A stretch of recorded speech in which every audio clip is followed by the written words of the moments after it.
नमस्कार। आज की कक्षा में आचार्य रामचंद्र शुक्ल द्वारा उनके हिंदी साहित्य के इतिहास में आधुनिक काल के गद्य भाग को उन्होंने कितने प्रकरण में बांटा है और किस प्रकरण में किसकी चर्चा की है, इसकी चर्चा आज की कक्षा में होगा। आधुनिक काल का गद्य का विकास, आधुनिक काल में गद्य का विकास कैसे होता है, उसका क्या चरण है, क्या स्थिति है और उसको किन प्रकरणों में क्या रखा है, इन्होंने क्या किस प्रकार के व्यवस्था की है, उसकी चर्चा हम करेंगे। हिंदी साहित्य का इतिहास आचार्य रामचंद्र शुक्ल, आधुनिक काल संवत 1900 से 1980 तक।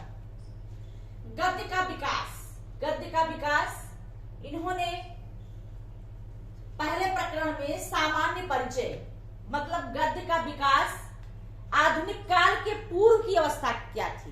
सामान्य परिचय में पहले प्रकरण में इन्होंने आधुनिक काल के पहले गद्य की क्या स्थिति थी, इसकी चर्चा, गद्य की अवस्था, इसकी चर्चा सामान्य परिचय पहले प्रकरण में किया है। किसने किया है? आचार्य रामचंद्र शुक्ल। तो पूछे अगर प्रश्न कि आधुनिक काल के पूर्व गद्य की अवस्था आचार्य रामचंद्र शुक्ल ने किस प्रकरण में रखा है, तो प्रकरण 1 में सामान्य परिचय में रखा है। ठीक है। प्रकरण 2 गद्य का आविर्भाव, मतलब गद्य का किस प्रकार से विकास हुआ, उसका आविर्भाव कैसे हुआ, इसकी चर्चा प्रकरण 2 में रखा है। तो गद्य साहित्य का आविर्भाव ये प्रकरण 2 में है और आधुनिक काल के पूर्व की अवस्था, ये गद्य की आधुनिक काल के पूर्व गद्य की अवस्था, इसको सामान्य परिचय प्रकरण 1 में रखा है। ठीक। तो ये प्रश्न, यही आपको हमारे बताने का मतलब ये है कि यही प्रश्न बनेंगे कि गद्य साहित्य का आविर्भाव किस प्रकरण में है, तो प्रकरण 2 में है। आधुनिक काल के पूर्व गद्य की अवस्था आचार्य रामचंद्र शुक्ल ने किस प्रकरण में रखा है, तो प्रकरण 1 सामान्य परिचय में रखा है। अब आधुनिक गद्य साहित्य परंपरा का प्रवर्तन, किस प्रकार से, किस परंपरा से उसका प्रवर्तन हुआ है, इसका इन्होंने अलग प्रकरण में इसको रखा है। तो सबसे पहले प्रकरण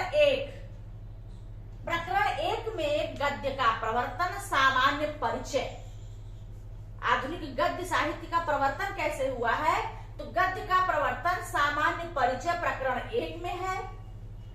प्रकरण 2 में गद्य का प्रवर्तन प्रथम उत्थान, मतलब हिंदी साहित्य में गद्य का पहला उत्थान, वो प्रकरण 2 में रखा है। ठीक है। यही पूछेगा प्रश्न कि आचार्य रामचंद्र शुक्ल ने गद्य के उत्थान में प्रथम उत्थान की चर्चा अपने किस प्रकरण में किया है, तो प्रकरण 2 में किया है। किसमें किया है? प्रकरण 2 में।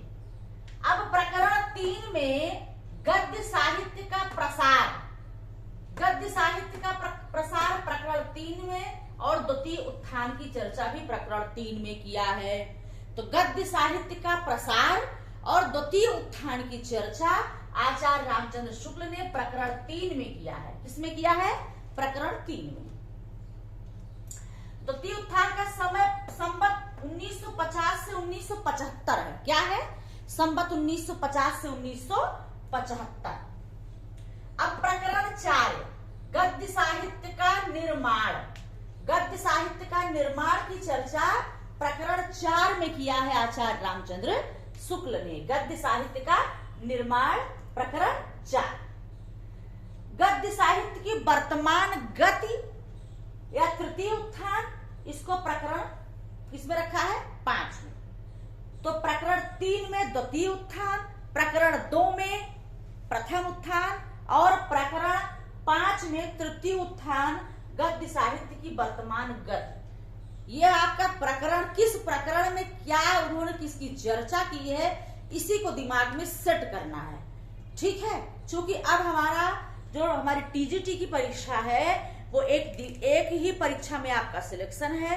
तो ये प्रश्न आपके बहुत ही अंदर से पूछे जाएंगे, बहुत हार्ड होते हैं। विश्वास कीजिए 2021 के बैच के लोगों का जिनका सिलेक्शन हुआ है, उनसे आप मिलिए। अभी तक का सबसे टफ पेपर टीजीटी का था। यहाँ तक कह लीजिए हायर एजुकेशन में भी इतना टफ पेपर अभी तक नहीं आया था। जो 2021 टीजीटी का था।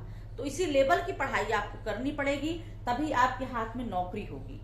तो ये आपको प्रकरण 1 में पहला गद्य का विकास, प्रकरण 1 में सामान्य परिचय और आधुनिक काल के पूर्व गद्य की स्थिति, और इसमें प्रकरण 2 में गद्य साहित्य का आविर्भाव। अब जो है आधुनिक गद्य साहित्य परंपरा का प्रवर्तन की बात आती है। तो प्रवर्तन में सबसे पहले गद्य का प्रवर्तन प्रकरण 1 में सामान्य परिचय है, फिर गद्य का प्रवर्तन प्रकरण 2 में प्रथम उत्थान है, तो गद्य साहित्य का प्रसार प्रकरण 3 में द्वितीय उत्थान है, प्रकरण 4 में गद्य साहित्य का निर्माण है, प्रकरण 5 में गद्य साहित्य की वर्तमान गति और तृतीय उत्थान है। तो ये आचार्य रामचंद्र शुक्ल का आधुनिक काल में गद्य का विकास का है प्रकरण। इसके बाद जो अगली कक्षा देंगे हम, उसमें काव्य का विकास कैसे हुआ, उसको किस प्रकरण में क्या दिए हैं, इसकी चर्चा भी एक कक्षा में और करेंगे। ये आप समझ लीजिए गद्य के विकास की चर्चा हुई है। ठीक है, प्रश्न ये बनते हैं, नेट में तो लगातार पूछे ही जा रहे हैं, और आपकी आने वाली अन्य परीक्षाओं में इस प्रकार के प्रश्न आएंगे, और हम इसको बहुत महत्वपूर्ण समझे। अन्य लोगों द्वारा ये कक्षा लग रहा है नहीं दिया गया होगा, ये हमको विश्वास है, जो कक्षा आज आपको मिल रहा है। तो आज जो है इसको अच्छी तरह से आप लोग पढ़ लीजिए, समझ लीजिए, और अब हमें इजाजत दीजिए, दूसरी कक्षा में फिर आपसे मिलते हैं। धन्यवाद।